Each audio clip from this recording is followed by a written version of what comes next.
하나님께서 우리들에게 주시는 말씀 사무엘상 3장 1절에서 10절 말씀입니다. 우리 신앙생활도 유통기한이 있습니다. 이런 제목입니다. 어떤 남자가 결혼한 지 20년 되니까 참 이 와이프가 자꾸 여기도 아프다, 뭐 허리도 아프다, 머리도 아프다, 두통도 자주 나고요. 그러는 거예요. 한 번 이제 그래서 처갓집에 갔는데 장인어른한테 그렇게 말했어요. 우스갯소리로. 장인어른, 아유 제 아내가 자꾸 아프고 신경질 내고 나이가 먹을수록 자꾸 이렇게 여기저기 아픈 데가 많은데 제가 생각할 때는 유통기한이 지난 것 같습니다. 장인어른 반품해 주십시오. 그랬더니 장인어른이 하는 말이 사용자 취급 부주의는 반품 안 한다, 이렇게 말을 하더랍니다. 여러분들, 한국에 그런 속담이 있어요. 뭐냐면은 처갓집 가서 아내 욕하기. 여러분, 세상에 제일 바보 중에 바보가 누구냐? 처갓집 가서 자기 아내를 욕하는 겁니다. 그러면 뭐라고 합니까? 처갓집 사람들이, 장인어른, 얘가 원래는 그런 애가 아니었는데 너 왜 자네 왜 그러나? 또 장모님도 아유 뭐 이유가 있겠지. 동생들도 우리 언니 원래 착한 언니였는데 뭐, 이렇게 나오니까 처갓집 가서 아내 욕하면 안 됩니다. 왜? 다 아내 편이거든요. 여러분들, 오늘 옆 사람과 같이 한번 인사하겠습니다. 이렇게 생각하면서 인사할까요? 하나님은 우리 편입니다. 한번 인사하겠습니다. 자, 우리 옆 사람, 뒷 사람 쳐다보면서 누가 왔나 보세요. 하나님은 우리 편이십니다. 자, 인사했어요? 뭔 말인지 몰라요? 자, 하나 더. 하늘 아버지 집이 내 친정일 것입니다. 친정입니다. 이렇게 인사할까요? 시작. 하늘 아버지 집이 내 친정집입니다. 예. 남자들은 뭐 전혀 모르겠지만 여자들은 결혼 안 했어도 나중에 목사님이 한 말이 기억이 날 겁니다. 시가면. 자, 미국의 모 대학 총장이 사는 지방 도시 번화가 옆에 조그만한 공터가 있었는데요. 그곳에서 언제나 맹인 한 명이 까만 선글라스를 끼고 손에 작은 컵을 들고 구걸을 하고 있었습니다. 하루는 이 총장님이 지나가다가 맹인이 구걸하는 걸 보고 안타까워서 호주머니에 있던 지폐를 꺼내서 딱 줬어요. 그리고 지나가는데 느낌이 이상합니다. 뒤를 딱 돌아봤더니 이 맹인이 선글라스를 이렇게 위로 하고서 이 컵을 보고 있는 거예요. 뭐가 얼마나 있나. 그래가지고 이 총장님이 다시 돌아가가지고 하는 말이, 아이 당신은 앞을 못 보는 사람이라고 알고 있는데 어떻게 그렇게 돈을 들여다보면서 살피고 있어? 이렇게 말했더니 이 맹인인 척했던 사람이 하는 말이, 아우 죄송합니다. 사실 저는 맹인이 아닙니다. 그랬더니 총장님이, 아니 맹인이 아니면 왜 맹인인 척하고 그렇게 구걸을 하고 있는 거요? 그렇게 물어봤더니 이 사람이 하는 말이, 예 원래 여기 서서 구걸하는 맹인이 제 친구인데 제가 잠깐 그 친구 없는 동안 대신 여기 서주고 있는 겁니다. 그러니까 총장님 하는 말이, 그래? 그러면 당신 맹인 친구 지금 어디 갔습니까? 그랬더니, 저 앞에 영화관 보이죠? 그 영화 구경하러 잠깐 갔습니다. 조금 있으면 올 겁니다. 그렇게 말했다는 거죠. 여러분, 뭔 말인지 아시겠어요? 2번이나 거짓말 했네요. 2번이나. 우리는요, 이러한 거짓된 세상 속에서 살아갑니다. 잘 모르지만은 속아 넘어갈 때가 많아요. 세상이 우리에게 주는 이 거짓 정보 중에 하나가 뭐냐? 우리 신앙생활하는 사람들에게 있어서 이겁니다. 우리가 신앙생활하면 한 번 시작하면 끝까지 충만하게 잘 될 것이라고 하는 그런 것은 거짓말입니다. 여러분, 우리 신앙생활은요, 날마다 우리가 성령 충만하기 위해서 노력하고 화초를 가꾸듯이 잘 가꿔야 우리 신앙생활이 잘 되는 거죠. 내가 일단 예수 믿었으니까 다 잘 되겠지, 그러고 나몰라라 내놓으면은요, 나중에 그 신앙생활이 온전하게 열매 맺을 수 없는 겁니다. 여러분들, 교회는 천국이 아닙니다. 교회는 어느 곳이냐?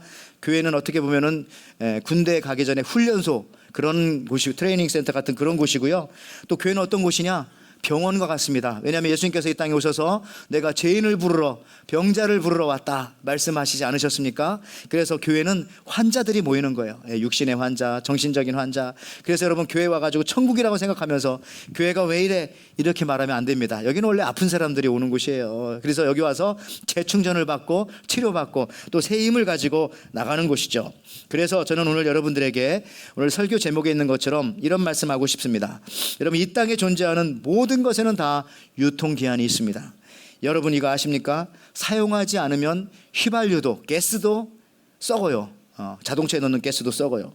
그래서 장기 보관 연료 그대로 쓰면은요, 엔진에 치명적인 손상을 가져올 수 있다고 합니다. 장기 해외 출장을 마치고 귀국하자마자 애지중지하던 자동차를 몰고 여행을 떠난 김 집사님, 얼마 달리지 않아서 자동차에서 갑자기 잡음이 나기 시작하고 뭐 그럽니다.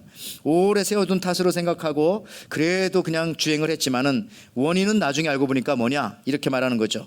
휘발유가 변질해가지고 엔진에 무리가 갔고, 그래서 이 자동차를 수리를 해야 된다, 이러한 판명을 받았습니다. 여러분, 자동차에 사용되어지는 넣어지는 연료, 이 가스도요, 휘발유, 경유도 유효기간이 지나면 상합니다. 통상적으로 휘발유의 가스의 이 가솔린의 그 유통기간은 변질되기 시작하는 그 시작점은 2개월이라고 합니다. 2달이 지나면서부터 가스도 상한대요. 이게 전문가의 의견입니다. 완전히 밀폐된 전문 시설에 보관해도 2년을 넘기기가 힘들고 자동차 탱크에 연료가 들어있는 경우는 6개월이 지나면 사실은 반드시 그 안에 있는 거를 다 제거해버리고 새 가스를 휘발유를 넣어야 된다고 합니다. 여러분 모든 것에는 이렇게 유통기간이 있는 거예요. 가스도 휘발유도 썩어요. 사계절이 있는 곳이라면 여러분 아시겠지만 겨울에 운행을 하지 않고 이렇게 차고에 넣어두었던 그 모펫이라고 하나요? 스쿠터, 오토바이.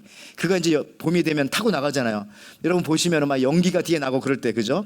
그게 왜 그러냐? 역시 이것도 오래 안 탔기 때문에 문제가 된 게 아니라 그 엔진 속에, 연료통 속에 들어있던 그 가스가 썩어서 그런 거예요. 이게 변질돼가지고 그런 것입니다. 여러분들 모든 것에는 이렇게 유효기간이 있습니다. 반영구적이라고 말하는 LED 램프도 15년 혹은 1만 시간 사용하면 수명을 다하게 됩니다. 자동차에 있는 LED 마찬가지고 이런 것도 마찬가지고요. 그 다음에 할로겐 램프는 3년 1000시간이면은 이제 수명을 다하고 HID는 5년 2000시간이라고 합니다. 여러분들 타이어 같은 경우도요, 육안으로 눈으로 봐서는 잘 모르지만 5년 정도가 지나면 안 보이는 금이 많이 가기 때문에 사실은 전부 다 교체해 주는 것이 옳다고 합니다. 유효기간이 다 있는 것이에요. 안 타고 다녔어도. 브레이크 패드도 3만 마일 정도 했으면, 엔진 오일도 당연히 유효기간이 있고요. 어떤 사람들은 사랑에도, 러브에도 유통기간이 있다고 합니다. 보통 3년이죠.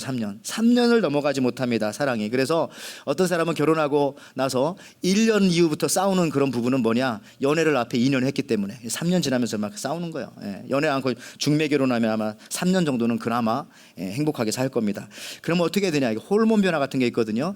자꾸 이 사랑이 더 계속 되어지게끔 재충전, 보충, 어떤 그런 일들을 만들어내야 되는 거예요. 행복하게 살려고. 여러분들 그 충전의 방법이 뭐냐? 충만이라는 겁니다. 충만.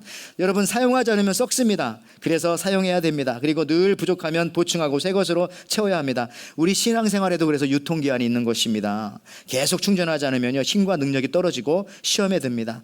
그래서 우리에게는 늘 이 성령 충만이 필요합니다. 충만하게 신앙생활을 해야 되는 것이죠. 여러분 축구 게임할 때도요, 자꾸 움직여야 공간, 이 스페이스와 이 틈이 보이지, 그냥 공이 안 온다고 그냥 가만히 서 있으면 절대로 틈이 보이지 않아요. 공도 누가 주지도 않습니다.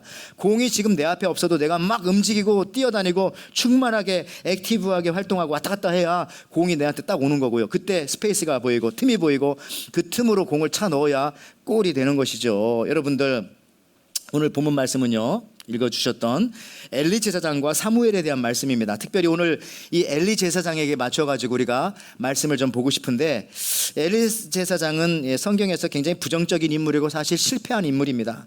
그래서 저는 오늘 이 엘리 제사장을 담자라고 말하고 싶은 것이 아니라 이분을 반면 교사 삼아서 엘리 제사장처럼은 되지 말자라고 하는 오늘 말씀을 여러분들 배우고 갔으면 좋겠습니다. 오늘 본문에서 보면은 성령 충만하지 않을 때 나타나는 현상을 보여주는데, 그게 뭐냐?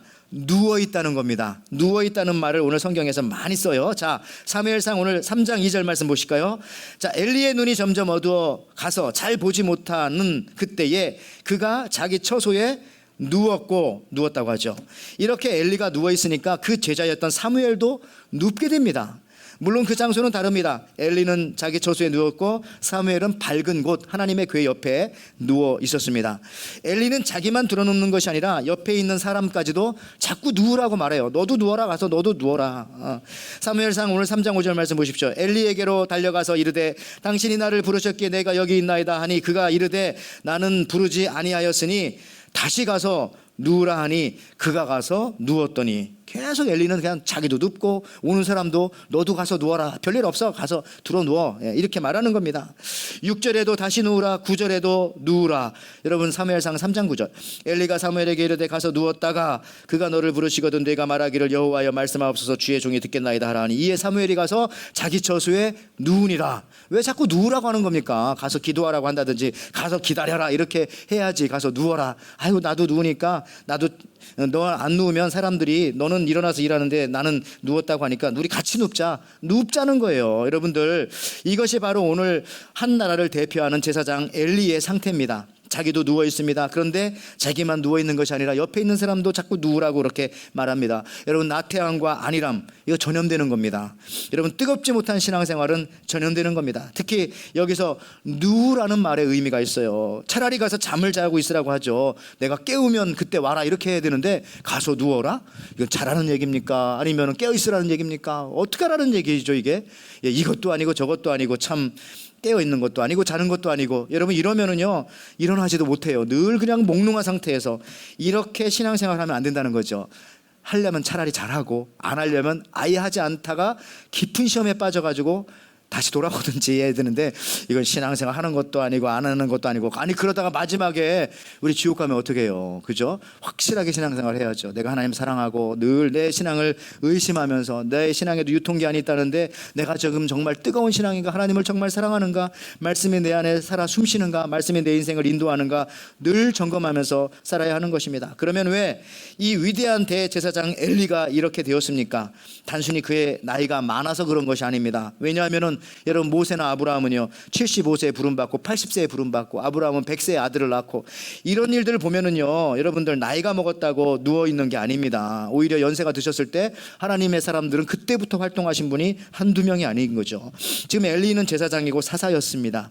그런데 이 엘리가 몇 살 때 사사로 또 부름받았는가? 오늘 성경을 보면은요, 오늘 본문보다 그 다음 장 사무엘상 4장에 보면 엘리가 죽는 장면이 나와요. 이렇게 누워있다가 결국은 죽게 되는데요. 자, 사무엘상 4장 15절에서 17절 말씀 한번 보시겠습니다. 여기 보면은 그때의 엘리의 나이가 98세라. 그의 눈이 어두워서 보지 못하더라. 그 사람이 엘리에게 말하되 나는 진중에서 나온 자라. 내가 오늘 진중에서 도망하여 왔나이다. 엘리가 이르되 내 아들아, 이 일이 어떻게 되었느냐? 소식을 전하는 자가 대답하여 이르되 이스라엘이 블레셋 사람들 앞에서 도망하였고 백성 중에 큰 사륙이 있었고 당신의 두 아들 훔니와 비누아스도 죽임을 당하였고 당신 하나님의 궤는, 하나님의 법궤는 빼앗겼나이다. 이렇게 말했습니다. 자, 지금 엘리가 몇 살이라고요? 98살. 그 다음 절 볼까요? 사무엘상 4장 18절 말씀입니다. 하나님의 궤를 말할 때에 엘리가 자기 의자에서 뒤로 넘어져 문 곁에 목이 부러져 죽었으니 나이가 많고 비대한 까닭이라. 그가 이스라엘의 사사가 된 지 40년이었더라. 자, 지금 엘리가 98살에 죽었으면은 40년 동안 사사 내지는 제사장 역할을 감당했다면은 몇 세 때 이 사람이 사사와 제사장이 된 겁니까? 자, 98 마이너스 40 하면은 58이 나오죠. 즉 엘리는요 58살에 사사와 제사장이 된 겁니다. 다시 말하면은 적지 않은 나이에, 즉 모든 사람이 은퇴할 나이에 제사장이 되어지고 사사가 되었던 것입니다. 이 얘기는 무슨 얘기냐? 58살까지는요 엘리가 너무 잘 살았던 거예요. 너무 충만하게 하나님을 너무 사랑하면서 살았어요. 왜 그러냐면 여러분 생각해 보세요. 나태하고 안일하고 하나님도 잘 섬기지 못하는 사람을 누가 사사를 시키고 누가 제사장을 시키겠어요? 그때까지는 충만하게 이분도 사셨어요. 근데 58살에 제사장이 되어지고 사사가 되고 난 다음부터는 안일함과 나태함에 빠졌죠. 아, 이제 일만 하면 됐다, 다 이루었다.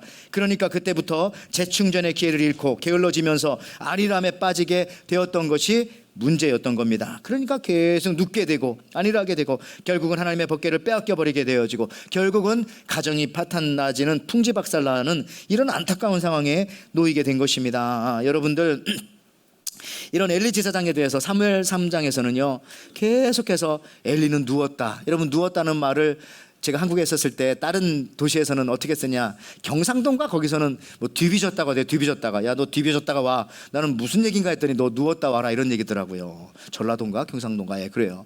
여러분, 근데 이 누웠다 뒤비졌다는 말이 또 원래 원초적인 오리지널 의미는 뭔지 알아요? 뒤졌답니다. 뒤졌다는 말 알죠? 죽었다는 말이에요. 여러분들, 자꾸 누워있다는 말은요 이거 잘못하면 죽는다는 얘기입니다.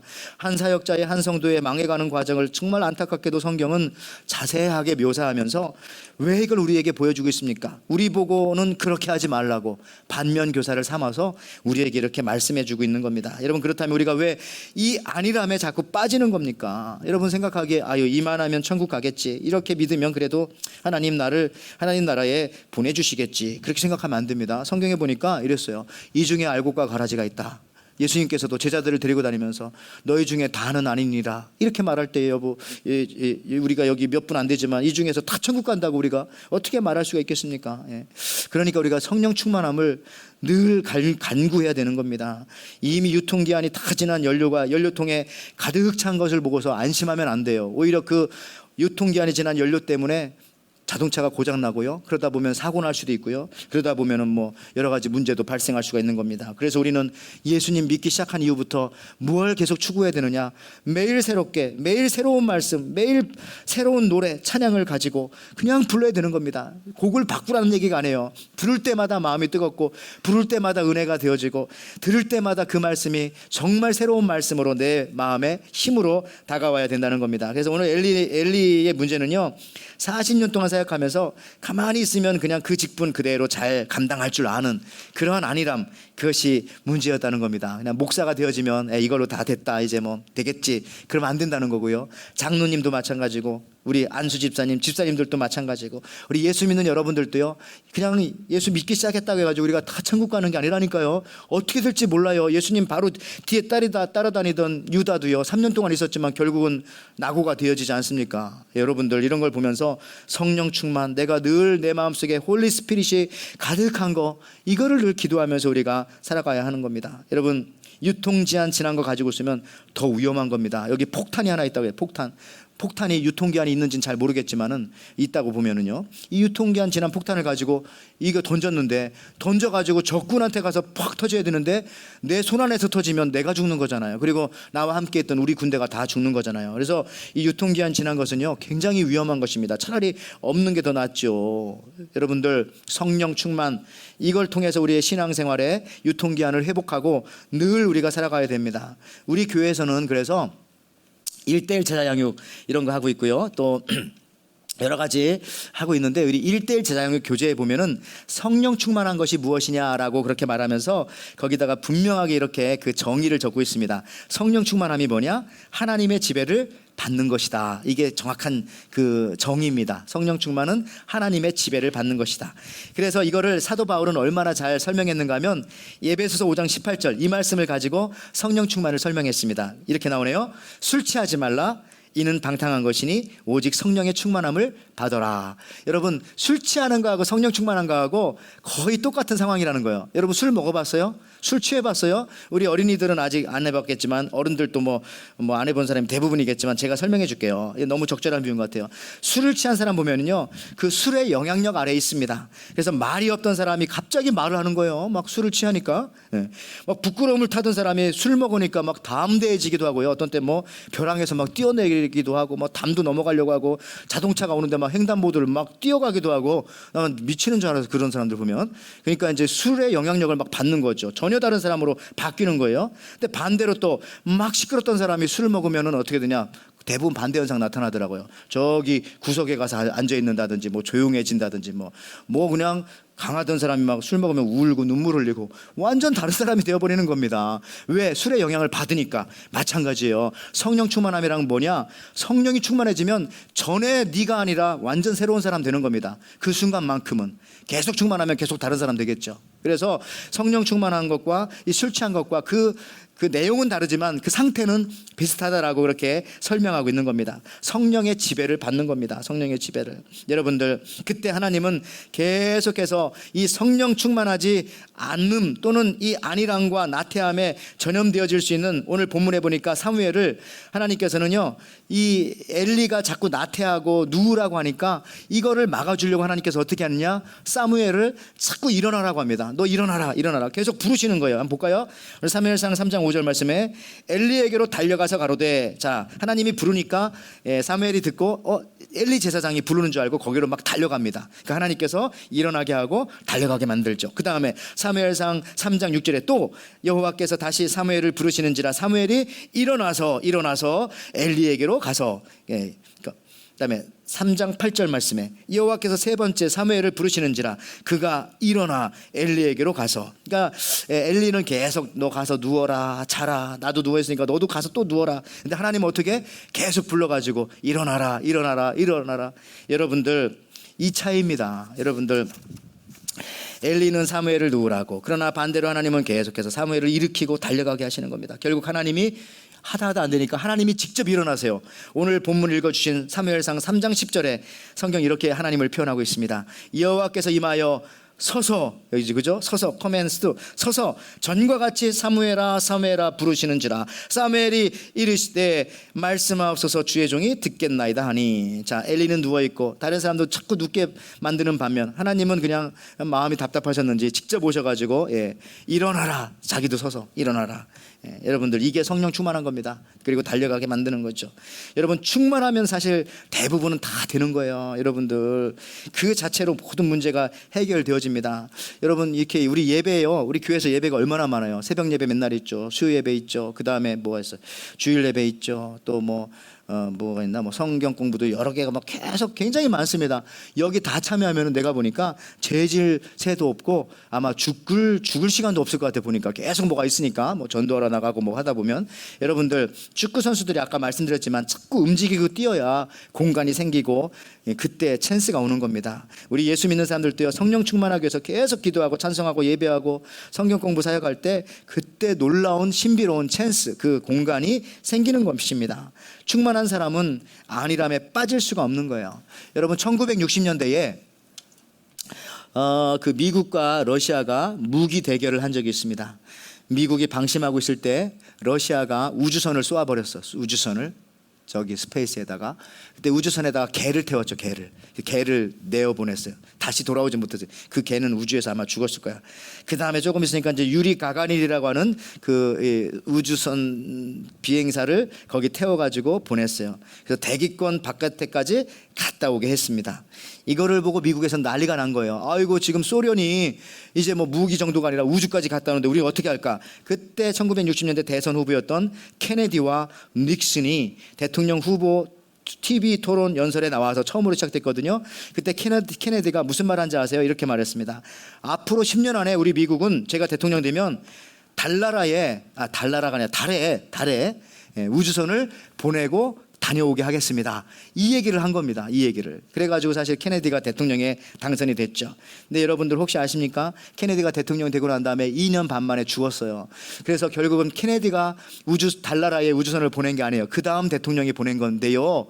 지금도 미국의 많은 사람들은, 우리도 어떤 때는 케네디가 그 아폴로 11호나 이런 거를 달에 보낸 줄 알고 있어요. 많은 사람들이. 근데 아니라니까요. 케네디는 말만 많이 했지 일찍 죽었단 말이에요. 무슨 말이냐. 그러나 열정이 있었어요.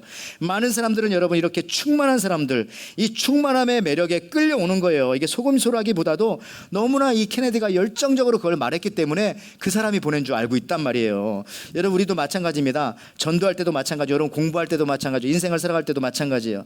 충만한 사람들 옆에 사람들이 끌려오는 겁니다. 여러분들도 어떤 그 TV에 어떤 쇼 프로그램이나 무슨 콘테스트 노래 케이팝 아메리칸 가텔랜드 이런 거 할 때도 보면 잘하는 게 중요한 게 아니라 열정 가지고 하는 그 사람들한테 그 마음이 끌려가잖아요. 똑같은 겁니다. 하나님께서 이렇게 충만한 사람들에게 그런 능력들을 많이 주셨던 것입니다. 여러분 창세기에 보면요, 성령이 충만하지 않을 때 죄를 짓게 됩니다. 아담이 죄를 짓고 나니까 하나님을 피합니다. 하나님을 피하고 사람을 피하게 되어지는 것이죠. 여러분 창세기 3장 8절에 이런 말씀이 있습니다. 그들이 그날 바람이 불 때 동산에 거니시는 여호와 하나님의 소리를 듣고 아담과 그의 아내가 여호와 하나님의 낯을 피하여 동산 나무에 숨은지라. 여러분들이 이렇게 죄를 짓게 되면요 자꾸 피하게 되는 거예요. 피하게 충만하지 않고 자꾸 바람 빠진 공처럼 이렇게 찌그러져서 어디로 자꾸 숨고 싶은 겁니다. 요나도 마찬가지예요. 요나도 하나님의 명령에 순종하지 못하고 피하게 되는 거죠. 요나서 1장 3절에 보니까 피한다는 말이 여러 번 반복됩니다. 보십시오. 그러나 요나가 여호와의 얼굴을 피하려고 일어나 다시스로 도망하려 하여 요바로 내려갔더니 마침 다시스로 가는 배를 만난지라. 여호와의 얼굴을 피하여 그들과 함께 다시스로 가려고 뱃삭을 주고 배에 올랐더라. 여러분 여기 중요한 건 뭐냐? 2번 연속 피하니까 어디로 가게 됩니까?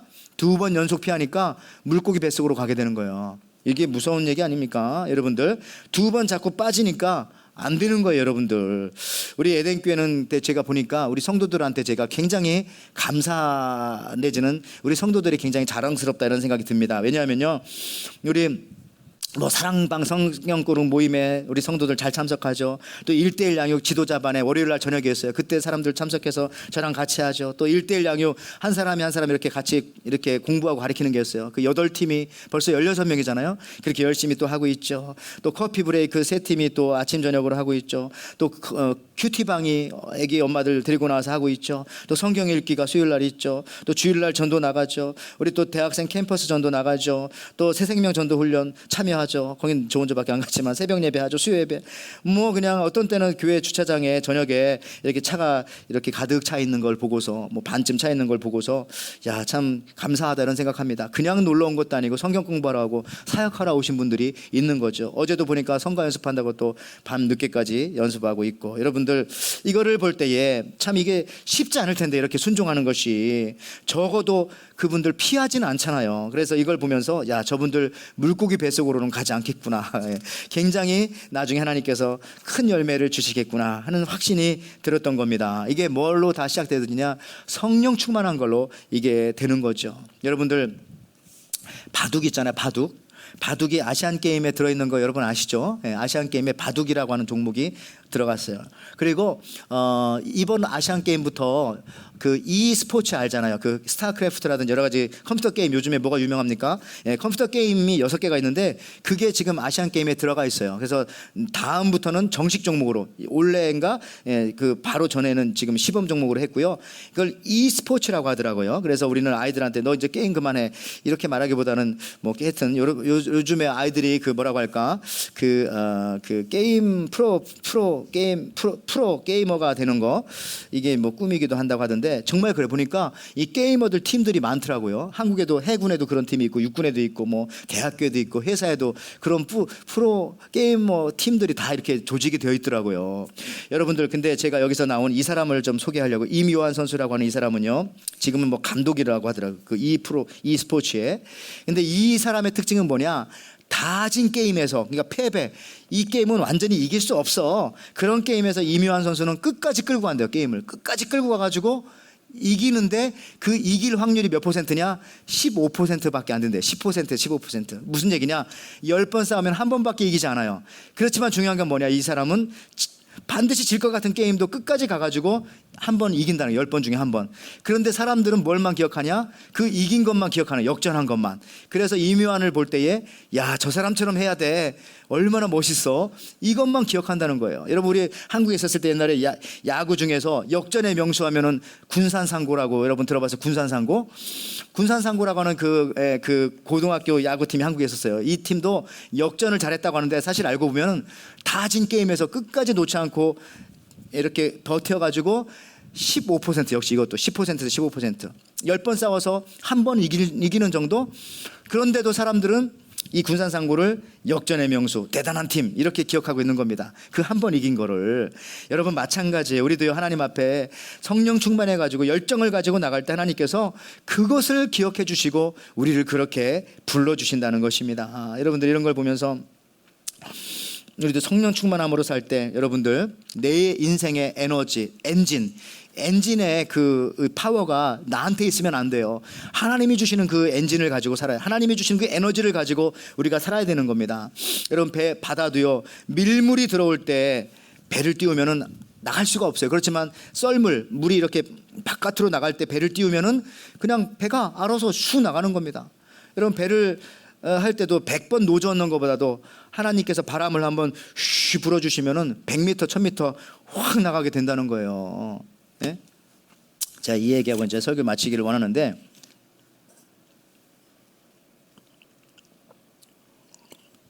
제가 한때 이 하와이에 와서 종이 비행기에 빠진 적이 있었습니다. 덕후가 될 뻔했어요. 덕후가 무슨 말인지 모르죠? 시간 없으니까.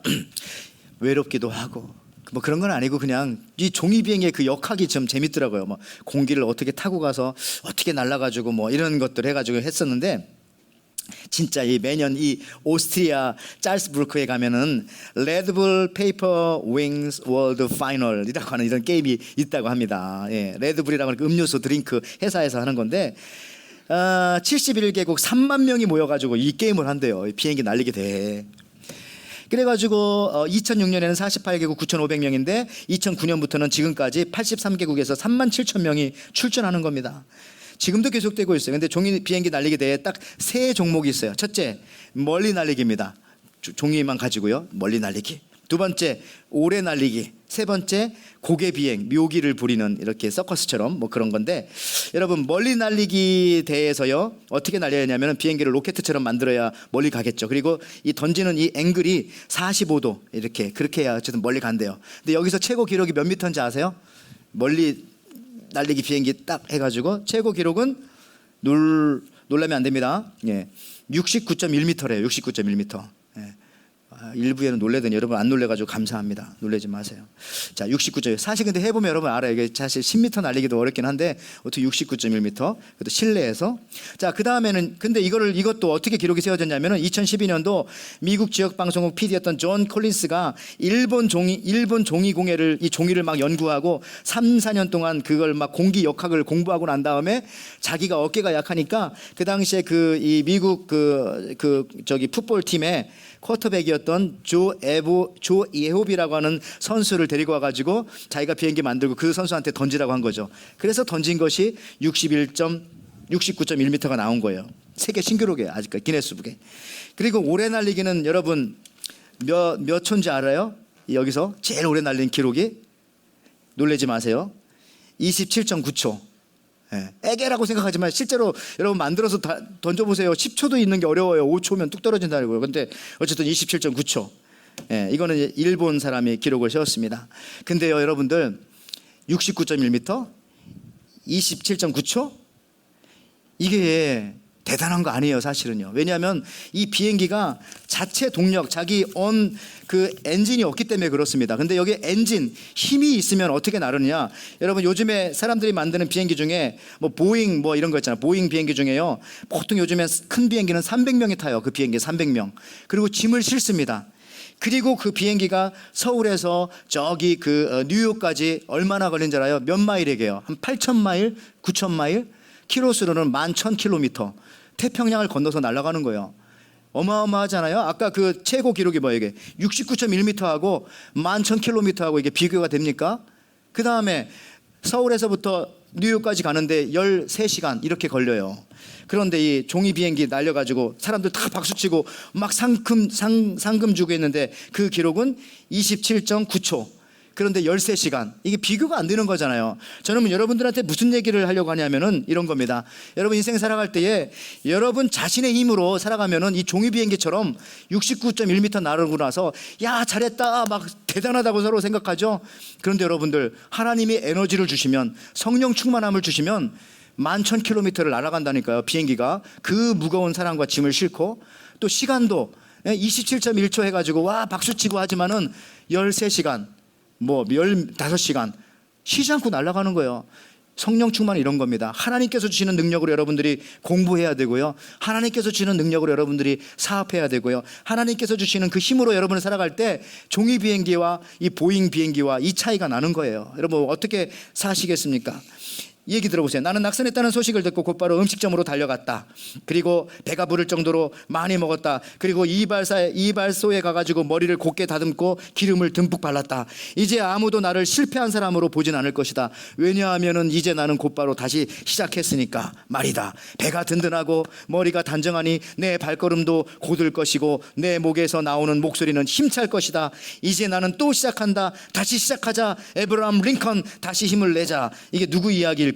제가 벌써 얘기했지만 에브라함 링컨 얘기네요. 이 사람이 27차례 선거에 낙방하고서 실패했다고 생각하지 않고 또 나가는 거예요. 그래서 결국 미국의 16대 대통령이 되었던 것입니다. 어떻게 이런 힘이 나올 수 있었을까요? 그 사람은 충만한 사람이었던 것이죠. 어머니가 준 성경으로 늘 말씀을 채웠어요. 마음을 채웠어요. 어머니도 친어머니가 아니라 그 스텝머더죠. 주신 성경으로. 그 다음에 백악관을 기도실로 만들어서 백악관에서 날마다 기도했고, 그러니까 성령에 충만했던 사람이었어요. 그러니까 하나님께서 이런 사람을 위대하게 쓰였던 것과 마찬가지로, 자 오늘 이제 여러분들 성령 충만함 받으시기 바랍니다. 우리 신앙생활에는요 유통기한이 있어요. 이거 다 잘 될 거라고 생각하면 안 됩니다.